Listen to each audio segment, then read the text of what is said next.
अरे माझ्या वडिलांचा फोटो, मी काढलेला फोटो लावून तुम्ही माझ्या वडिलांचा फोटो चोरून तुम्ही मत मागून विजयी झालेला आहात. अरे चोरट्यानो, भामट्यानो, तुमचा विजय हा खरा विजय नाहीये. आपल्या बाबतीत जो खेळ केला तोच त्यांनी राष्ट्रवादीच्या बाबतीत केला.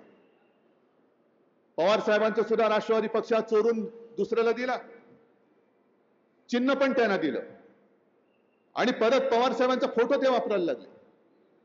मग तुम्ही म्हणाल जसं पवार साहेबांनी कोर्टात जाऊन त्यांना बंदी केली तसं तुम्ही का नाही केलं? तुम्हाला कोणी अडवलं होतं? बरोबर आहे तुमचा प्रश्न. पण महत्वाचा फरक हा आहे की आपल्या शिवसेना प्रमुखांचं नाव, हिंदू हृदय सम्राटांचं नाव त्यांनी राष्ट्रपुरुषांच्या यादीत टाकले. आपल्याला काय वाटलं की काय प्रेम आहे, मोरीबाबांचं प्रेम आलं म्हणून त्यांनी एका पुण्य पवित्र भावनेने शिवसेना प्रमुखांचं नाव यादीमध्ये टाकलं नाही. तेव्हापासून यांची कपट कारस्थानं सुरू झाली होती आणि राष्ट्रपुरुषाच्या यादीत नाव टाकल्यानंतर त्यांच्या फोटोचा वापर कोणी करू शकतं, जो मोदींनी स्वतः केला.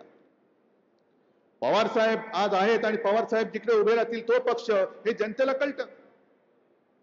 पण ग्रामीण भागात आणि शहरामध्ये सुद्धा हिंदू हृदय सम्राटांचा फोटो लावायचा, खाली धनुष्यबाण लावायचं आणि बाळासाहेबांचं धनुष्यबाण म्हणून मतं मागून तुम्ही लोकांना फसवून निवडून आलेला आहात. मग मला अभिमान आहे.